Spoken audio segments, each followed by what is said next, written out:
भगवान महावीर ने कहा अप्पा सो परमप्पा, आत्मा ही परमात्मा है।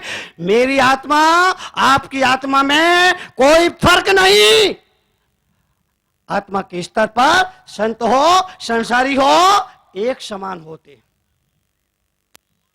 लोग मेरे से पूछते हैं मुनि जी, एक तरफ तो आप कहते हैं संत हो संसारी हो दोनों की आत्मा एक तरफ है, एक जैसी है, दोनों एक जैसे हैं, फिर आप खुद तो चौकी पर बैठते हैं, हमको जमीन पर बिठाते हैं। इसका मतलब आप अपने आप को बड़ा समझते हैं, हमको छोटा समझते हैं।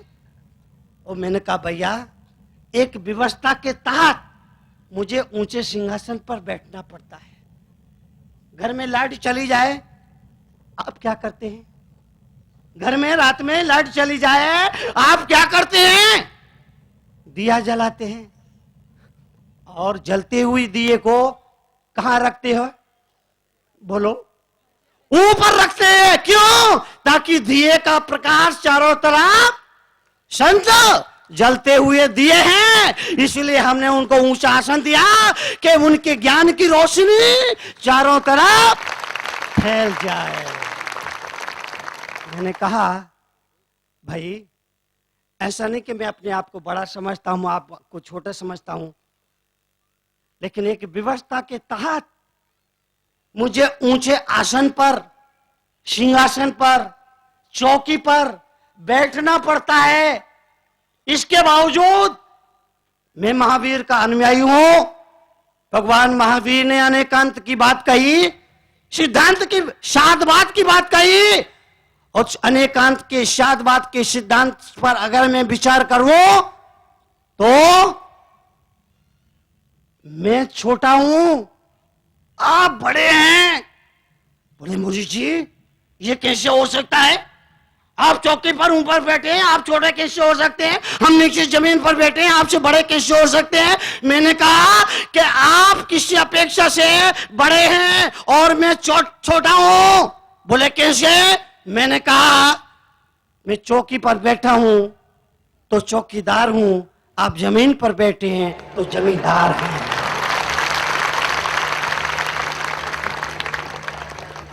मैं चौकी पर बैठा हूं तो चौकीदार हुआ, आप जमीन पर बैठे तो जमींदार हुआ। कौन बड़ा होता है, चौकीदार की जमींदार? जमींदार। एक व्यवस्था के तहत मुझे बैठना पड़ता है। तालाब किनारे खड़ी एक इमारत में लगी आग। तालाब किनारे खड़ी एक इमारत में लगी आग। मच गई अफरा तफरी और भागम भाग। कुछ लोगों ने आग में घिरे लोगों को बाहर निकाला, कुछ लोगों ने आग में घिरे लोगों को बाहर निकाला, कुछ लोगों ने आग पर पानी डाला। सब ने वो किया जो था जिसकी पहुंच में, सब ने वो किया जो था जिसकी पहुंच में। एक चिड़िया भी डाल रही थी पानी भरकर चोंच में। एक चिड़िया भी डाल रही थी पानी भरकर चोंच में। पेड़ पर रहने वाले बंदर ने कहा, बहन तू पत्तों के बांट से पहाड़ तोल रही है। बहन तू पत्तों के बांट से पहाड़ तोल रही है और सुई की नोक से समस्या का ताला खोल रही है। अरे तेरी चोंच में जितना पानी आएगा उससे आग का एक शोला भी नहीं बुझ पाएगा। तेरी चोंच में जितना पानी आएगा उससे आग का एक शोला भी नहीं बुझ पाएगा। चिड़िया ने दिया जवाब, एकदम लाजवाब। कहा, भाई मैं तेरी बात को मानती हूं, अपनी ताकत को पहचानती हूं, और मैं तो सिर्फ इतना जानती हूं, जिस दिन इस घटना का इतिहास लिखा जाएगा मेरा नाम आग लगाने वालों में नहीं, आग बुझाने वालों में लिखा जाएगा।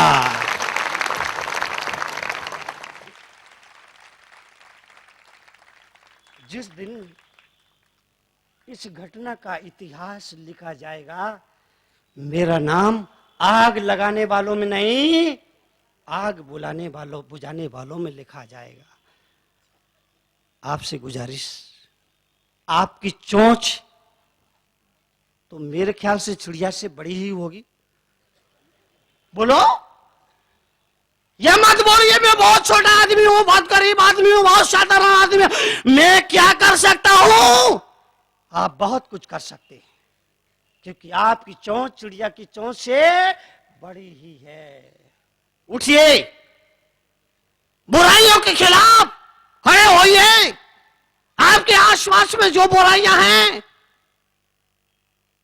उन्हें देख करके चुप मत रहिए। सड़क पर कुछ भी बुरा दिखता है उसके खिलाफ खड़े होइए, खिलाफ आवाज उठाइए। जब सरकार यह निर्णय करती है आपके शहर, आपके गांव में नया बूचड़ खाना खोला जाएगा, आप चुप ना रहे, इसका आप विरोध करें, पुरजोर विरोध करें, क्योंकि ये आपका अधिकार है कि गलत हम अपने शहर में, हम अपने गांव में नहीं होने देंगे। शराब की दुकान आज गली गली खुल रही है, रास्ते रास्ते खुल रही है। अभी मैं रायपुर सेक्शन में मैंने कहा था, सरकार शराब की दुकान का लाइसेंस अगर देना ही चाहती है, पहले मैंने कहा इसे बंद किया जाए। मेरे सामने लोगों ने कहा, मुनि जी राजस्व कमी होती है, शराब रखने से देश का राजस्व बढ़ता है। मैंने कहा राजस्व तो बढ़ता है, ठीक है, लेकिन राक्षस भी बढ़ते हैं, ये भी तुमको मानना पड़ेगा। राक्षस, क्योंकि शराब पीने के बाद आदमी राक्षस हो जाता है, उसे होश नहीं देता, हवास नहीं देता, वो क्या कह रहा है, क्या बोल रहा है।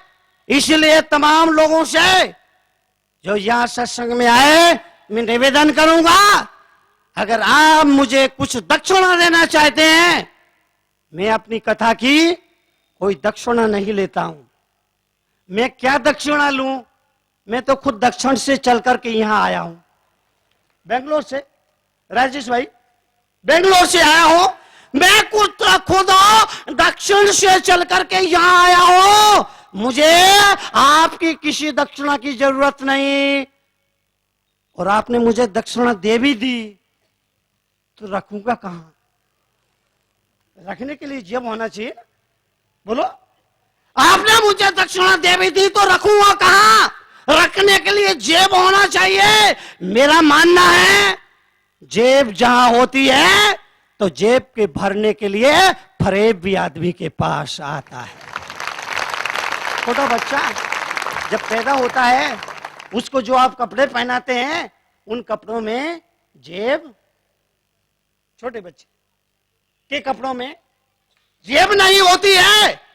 बच्चा थोड़ा बड़ा होता है, जेब आ जाती है, पर जेब आएगा तो साथ में फरेब भी आएगा।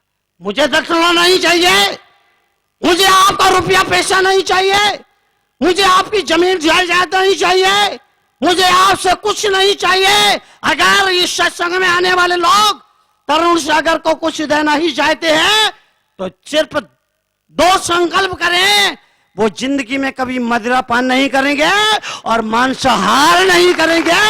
बस यही मेरी सबसे बड़ी दक्षिणा होगी।